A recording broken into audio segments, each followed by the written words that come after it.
The Tampa Bay Buccaneers win the division with a win on Sunday against the Saints. Meanwhile, the Saints are at risk of missing the playoffs with the easiest schedule in the NFL.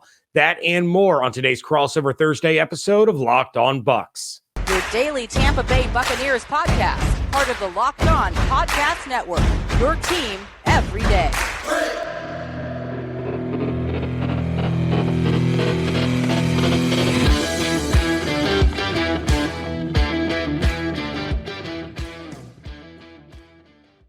What's up, and welcome into this Crossover Thursday episode of Locked On Bucs and Locked On Saints, your daily podcast covering the Tampa Bay Buccaneers and the New Orleans Saints, part of the Locked On Podcast Network, your team every day. I am James Yarko, one of the hosts of Locked On Bucs, joined by the infamous Ross Jackson, the host of Locked On Saints. You could check out both of us on those shows 5 days a week on YouTube or your favorite podcatcher of choice. And of course, on Twitter, I am at JYarko_Bucs. He is at Ross Jackson NOLA. And this Crossover Thursday episode is brought to you by Prize Picks, the easiest and most exciting way to play daily fantasy sports. Go to prizepicks.com/LockedOnNFL. Use code LockedOnNFL, all lowercase, for a first deposit match up to $100.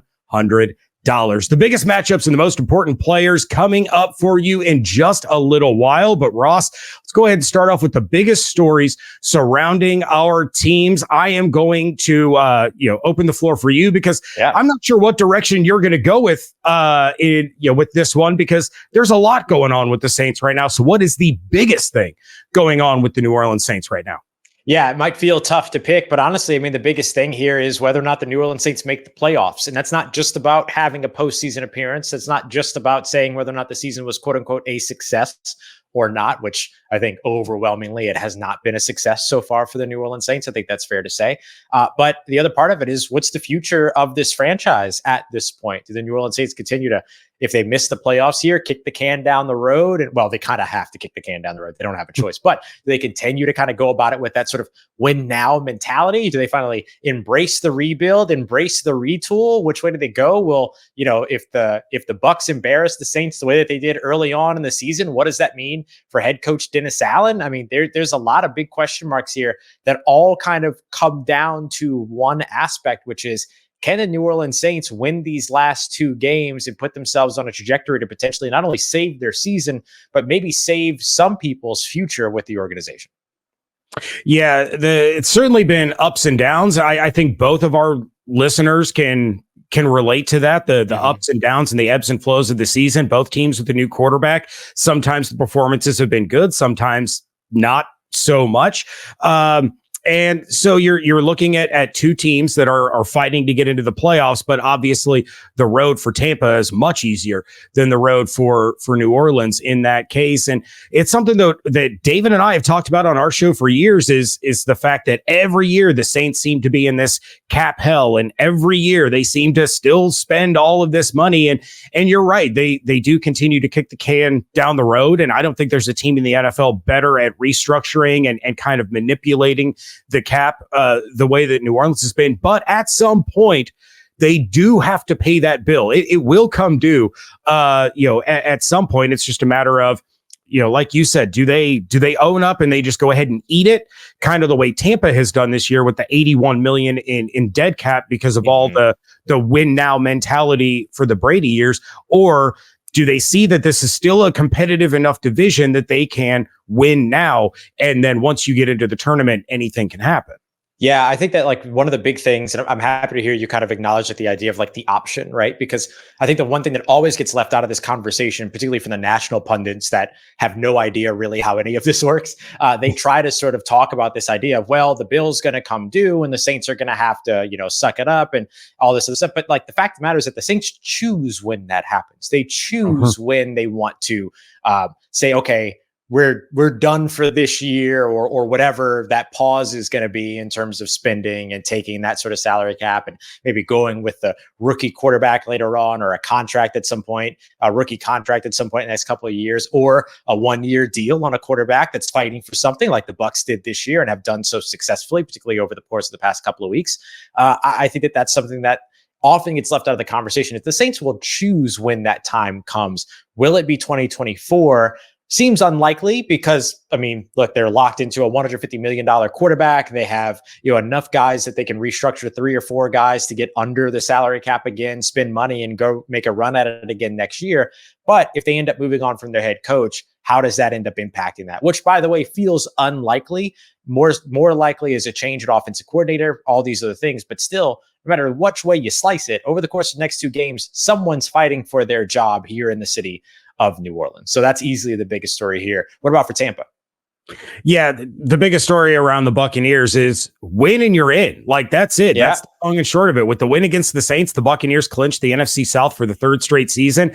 And that would make them one of 2 teams in the NFL to make the playoffs in each of the last 4 years. Mm-hmm. And it also improves their win total over last year by at least 1 game when they won the division at 8-9, which is a shock to a lot of people that don't listen to Locked On Bucs, because David and I have been saying since May that this could, is probably going to be a 10-win team or more. And they're exactly in line with that 10 wins, even without Tom Brady, even without Leonard Fournette, even with $81 million in dead cap. And the Bucs are looking to go 2-0 against the Saints for the 2nd year in a row and put themselves in a position to finish 5-1 against the division for the first time since 2007.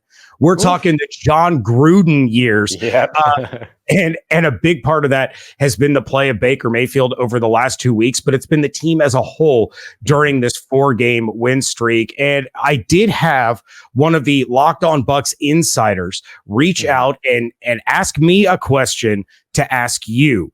And that was, has or will Cam Jordan retract his offseason statement that without Tom Brady, the Bucs were going to, quote, go back to where Tampa Bay has been? No. Can you ask him if he would like to comment on those comments? Yeah, I'm sure I'll talk to him at some point this week. But if you know anything about Cam Jordan, the last thing Cam Jordan's ever going to do is back down on a statement that he made. I don't think that, 1 season of a single digit win division title is going to change his, or potentially double digit, right? I mean, they've got the Carolina Panthers to close out the season, so probably double digit. But you know what I mean? Like, I don't think that that's going to change Cam Jordan's mind. I think that the Bucs would have a lot more convincing to do beyond just 1 season for him to ever even get close to retracting a statement. I mean, it's Cam Jordan. Like, he doesn't retract statements. That is true. Also, he has to worry about actually producing against Luke Gedeke, which is not something he did in that first game. But got to worry about producing, period, which is something he hasn't been able to do over the course of the past few weeks. I mean, let's be real here, right? Like Cam's great at everything, but he hasn't been the guy that everyone's expected. I know he's coming off an injury. He's only been on the field for rundowns and stuff like that. But I don't think he's in position to talk massive stuff. But he's definitely not in position to take anything back that he's already said. Yeah. And of course, the insider sent that in a little tongue in cheek, the same way they were reaching out when I was setting up for my crossover with Julian earlier this year, because he was the one that said that the Bucs were going to fall back into obscurity where they belong within the NFC South, something I won't let him forget. But, you go back. I actually sat down and I watched the Bucs Saints game from earlier in the year, because it has been so long since that game occurred. A lot has changed. And I forgot a lot of kind of the storylines that were going on there. The Bucs didn't have Jamel Dean. They lost Ryan Neal on the 3rd play. They lose Mike Evans in the first half. But on the flip side, the Saints didn't have Ruiz. You had Derek Carr dealing with that shoulder injury, so he was hampered a little bit. It was Kamara's first game back. But yeah, watching Cam Jordan, he did not have a productive game at all. He was involved on a roughing the passer penalty. He wasn't called on it. It wasn't roughing by him, but it was a high-low shot on Baker Mayfield on a touchdown pass to Cade Otton. But other than that, Cam Jordan's name really wasn't said a whole lot during that broadcast. But we are going to talk more about the biggest matchups and the important players that are going to decide this game. That is coming up next on a crossover episode of Locked On Saints and Locked On Bucs here on the Locked On Podcast Network, your team every day. Prize Picks is the largest independently owned daily fantasy sports platform in North America, and they are the easiest and most exciting way to play DFS. It's just you against the numbers. Instead of battling thousands of other players, including pros and sharks, You pick more than or less than on a 2 to 6 player stat projection line and watch the winnings roll in. Prize Picks is really simple to play, and I can make my picks and submit my entry in less than 60 seconds. This week, I'm taking Baker Mayfield for more than 235.5 passing yards, Chris Godwin more than 61.5 receiving yards, and Mike Evans more than 68.5 receiving yards. Go to prizepicks.com/LockedOnNFL and use code LockedOnNFL, all lowercase, for a first deposit match up to $100. Again, go to prizepicks.com/LockedOnNFL and use code LockedOnNFL, all one word, all lowercase, for a first deposit match up to $100. Prize Picks, daily fantasy sports made easy. Thank you again for making Locked On Saints and Locked On Bucs your first listen or view every single day. Everydayers, make sure you are coming back tomorrow, as Ross is going to put the final touches on this week's preview, and David and I will do the same from the Bucs perspective. But in the meantime, Locked On has launched the first ever national sports 24/7 streaming channel on YouTube. Locked On Sports Today is here for you 24/7, covering the top sports stories of the day with the local experts of Locked On, plus our national shows covering every league. Go to Locked On Sports Today on YouTube and subscribe to the first ever national sports 24/7 streaming channel.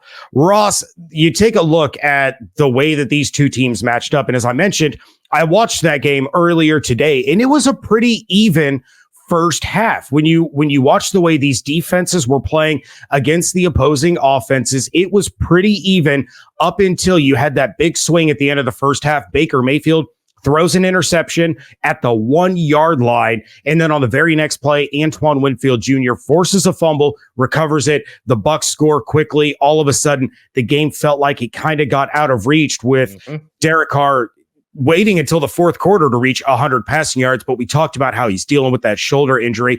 So you take a look at kind of how close that one was, where the teams are now. What is the matchup that you are looking for that is really going to be a big part of this game for the Saints? Yeah, I think you have to look at the pass rush for New Orleans, and that might be without Cam Jordan. Cam Jordan's going to play. However, what's been sort of the trajectory for him over the course of the past few games while he's been dealing with his ankle injury, just because of having to plant his foot, cut, things like that, is that he's been more of a run defender than he has been a pass rusher. So what the Saints have been doing in terms of pass rush, particularly over on the edges, is that they're using Carl Granderson, who's got 8.5 sacks on the season so far, leads the team in that category. But on the opposite side, they've been using former off-ball linebacker, former Wisconsin pass rusher, Zach Bond, and finally asking Zach to do the thing that he was drafted for, right? 12.5 sacks his last year at Wisconsin, 19.5 tackles for a loss. Feels like it should have been the thing that he's been doing since he was drafted back in 2020. Now the Saints kind of finally figured out, like, oh, wait, he's a pretty darn good pass rusher. So it's good to see that they're finally figured that part out of it. But are they going to be able to produce? Because look, I think the Saints are very talented on their back end. Paul Adebo, Isaac Yiadom, Alontae Taylor in the slot. Rookie Jordan Howden's been really good for them so far. He missed on Wednesday with an illness, but we'll see if he's still able to play. It seems likely, but we'll see what happens there. And then, of course, Tyrann Mathieu, the Honey Badger, is still back there as well and playing well. But look, those guys aren't going to be able to do anything if Baker Mayfield has all day to throw the football again. That's just not going to work. You can cover all you want, and you can be in good coverage. You can be in good position.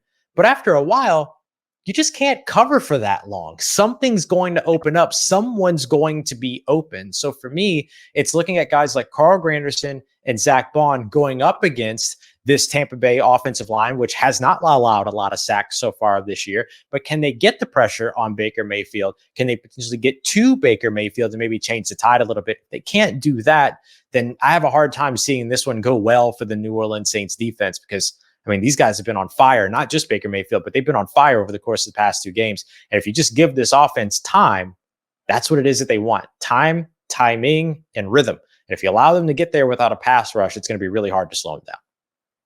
Yeah, and I appreciate the flowers that you gave to the offensive line, but to be honest, a lot of it has to do with Baker Mayfield's ability to escape.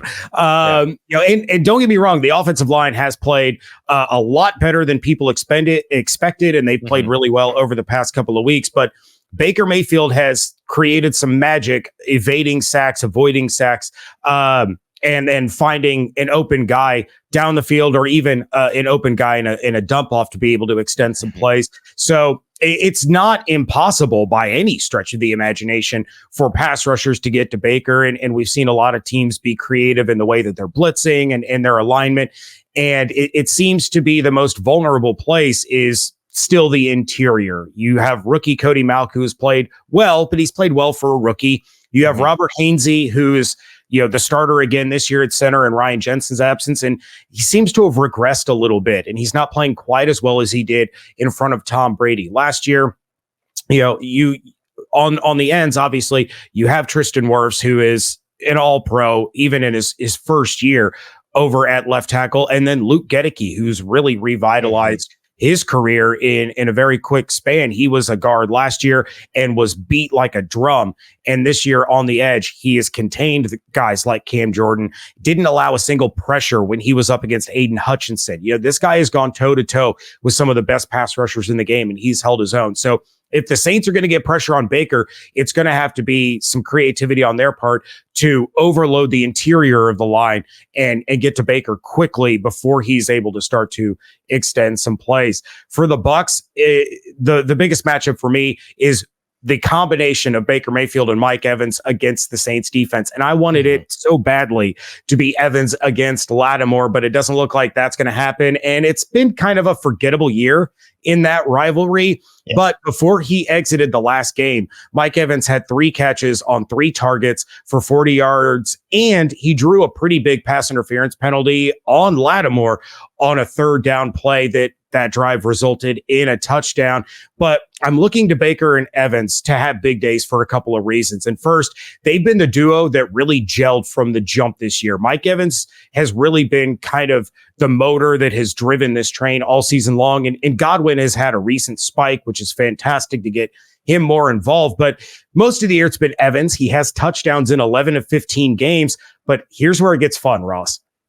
Both Mike Evans and Baker Mayfield are 2 touchdowns away from each setting career highs. Mike, obviously, in receptions, Baker in passes. And Mike Evans, despite all the records that he's broken and the consistency that we've seen for 10 years, has never had multiple touchdown games back to back ever in his career. So for the two of them to connect and get career highs in a game together with the division crown on the line against a division rival, it's just too perfect for it not to happen.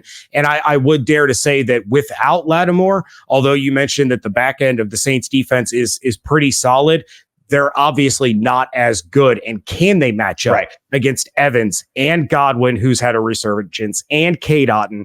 Plus, David Moore all of a sudden is getting more involved.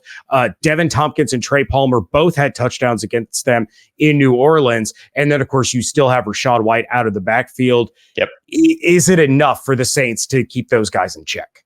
Yeah, no, it's going to be extremely tough. One thing I'll say real quick: division opponent, not division rival, right? But when it comes to, hey, look, you took your shot, I get to take mine. Okay, all right, fair.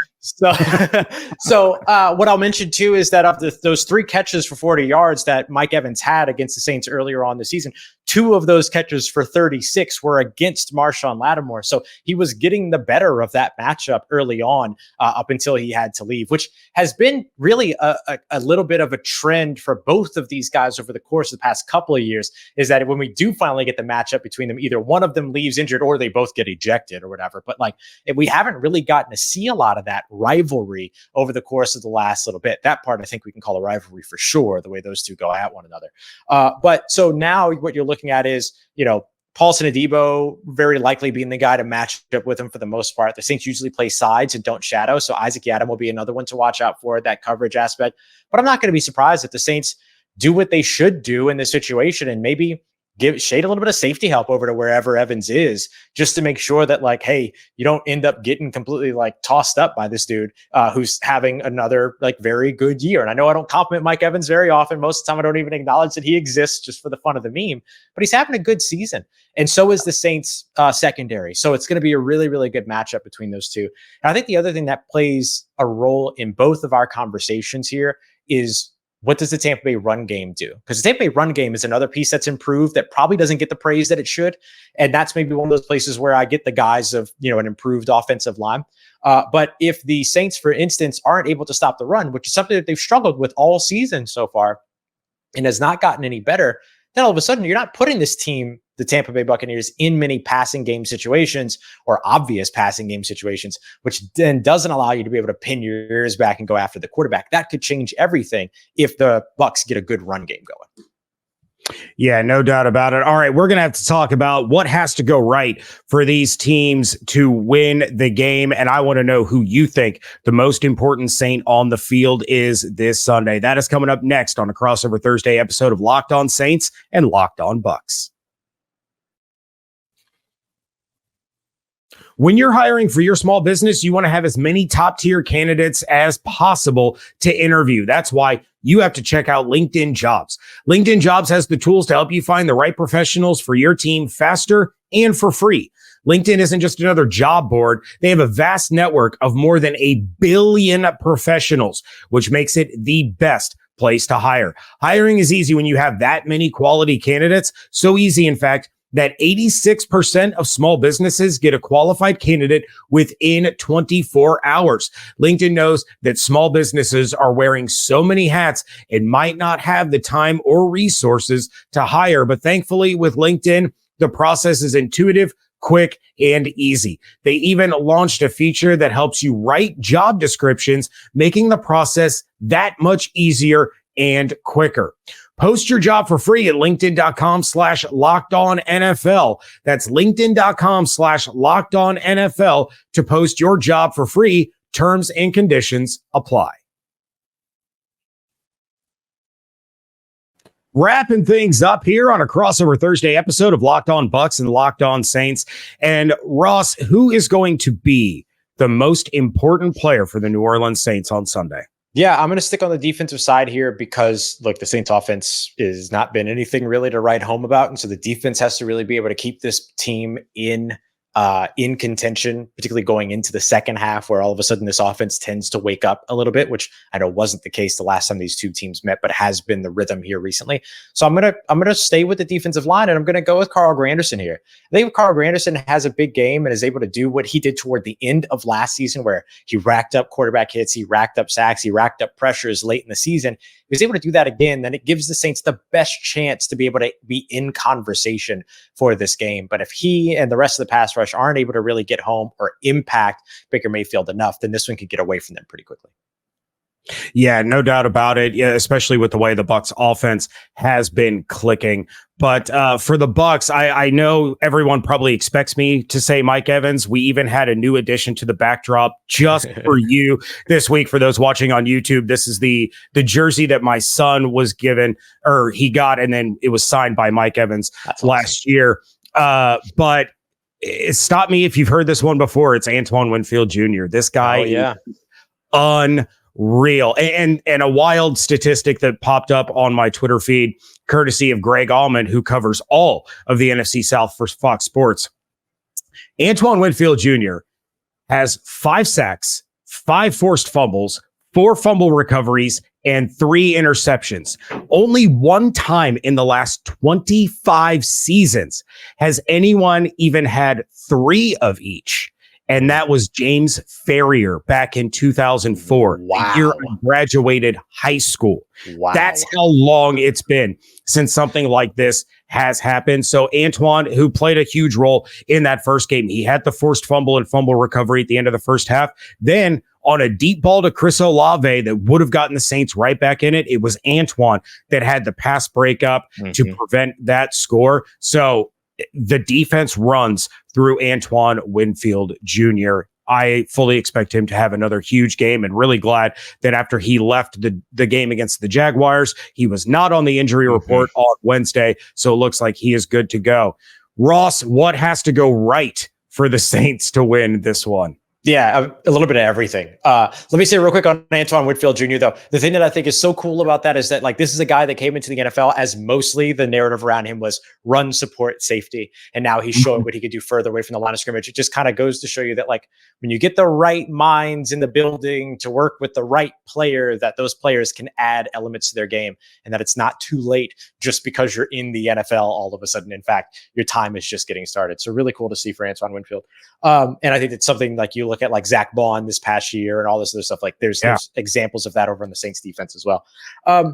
Look, I mean, I think it's got to be a little bit of everything. It's got to go right for the Saints. This has got to be one of those games where things just kind of have to go perfectly. That seems to be the way that Pete Carmichael is most comfortable running the offense. If everything's going perfectly, everything works out. But the moment that kind of, a big decision has to be made or anything like that, it's just kind of like a jump back, scared kind of knee jerk reaction to where, all the bad habits start to come back up. Running on 2nd and 10 after incomplete passes, deep shots on 3rd and short, all these other things that have plagued the Saints from a play calling perspective all season. And so in order for that to happen, it's got to go back to the defensive side. They've got to be able to get pressure. They've got to be able to force turnovers. And most importantly, they've got to be able to score off of those turnovers. That's been the key to success, if you will, for the New Orleans Saints all season, is not only generating takeaways, but being able to score off of those takeaways as well. So it's going to be a big task. It's got to be a lot of complementary football. They got to win the field position battle and special teams. Like, it's got to be a little bit of everything that's got to go right for this New Orleans Saints team in order for them to get this win. I don't think a lot of Saints fans are even really like hoping for a win in this game. I think a lot of folks are kind of like get good draft position and everything at this point.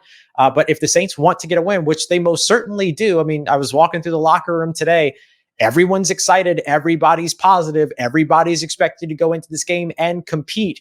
That's exactly the attitude that they should have. Just the attitude on the outside of the facility is very, very different when it comes to this game. What's got to go right for the Bucs? I think for the Bucs, they need to not read their own press clippings. There's been a lot of praise heaped on this team over the last month, and especially Baker Mayfield over the last 2 weeks. And then you had the story of Devin White, who all of a sudden is inactive against the Green Bay Packers. And there's conflicting reports. Was it his foot or was it his ego? Why is he inactive? And then he comes out and he's PFF's highest graded linebacker for week 16 for an absolutely stellar performance against the Jacksonville Jaguars. Forced 2 turnovers, should have had 1.5 sacks. One got taken away on one of the worst roughing the passer penalties that I think even you would agree we have ever seen. So they need to make sure that they stay focused and keep the mentality that they've had over the last month. They have not clinched anything yet. They cannot start swelling up and thinking, okay, all of a sudden 4 in a row. It's easy street now. No, got to stay focused, got to keep putting together wins. And even with a loss to the Saints, they can still win the division, but you don't want to have to clinch in the final week because anything can happen there. So for the Bucs, keep doing what they've been doing and don't get too big of a head over the course of what has happened. So What do you see happening in this one? What is your final score prediction here, Ross? Yeah, I think we get to finally say kind of like good night to the Saints season after this week. I think that the Bucs are the better team going into this one. I think New Orleans is remarkably talented, and they're one of those teams that has the ability, when everything goes perfectly, to beat a lot of teams in the NFL, to hang with some of the best in the NFL. But that's just not going to happen. That's not the way that the game of football works. You have to be able to manage adversity, and the Saints have not shown a propensity to be able to do that on a consistent basis. So I'm taking the New Orleans Saints to lose this game, and I would take them to lose this game potentially by multiple scores, something like 34-21, 34-20, something like that. Like I don't think that this New Orleans Saints team is going to come into this game ready the way that Tampa will come into this game ready, knowing that if they win this game, they're in. That's huge for me in terms of the mentality of this one. Yeah, I pretty much agree with you across the board on that one. I do see the Bucs coming in super focused and ready to win this game, clinch that division, and quiet a lot of the doubters that they had leading up to the season and most of the season. I see the Bucs winning this one probably 27-13, 27-14. Right there in that range. But real quick, Ross, you and I talked after our last crossover that we were going to do a bet on this game where if the Saints won, I was going to have to wear a Michael Thomas shirt. And then after our crossover, one of your listeners reached out to David and said that they needed David to come back because I had the audacity to refer to Taysom Hill as Diet Tebow. Something, that is my equivalent to your Mike Evans do it for the meme. I have called Taysom Hill Diet Tebow for a long time. Yeah. So I felt that the fitting one would be I would have to wear a Taysom Hill shirt, but if the Bucs won, you had to wear a Mike Evans shirt. But it seems like you're not really ready to pull the trigger on that one coming into this week. No, I was all about it when I thought this game was going to be interesting. I don't think this game's going to be very interesting in terms of the competition between the two teams. I think the game will be interesting, but you know what I mean.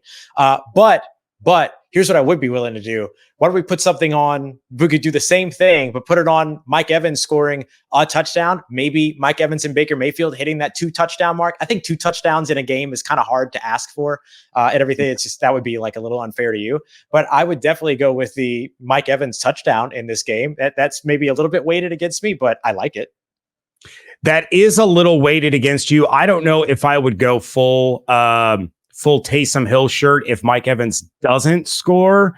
But what I will do is I will retire the Diet Tebow moniker forever. Nah, I will never. What if it was Mike Evans scores a touchdown?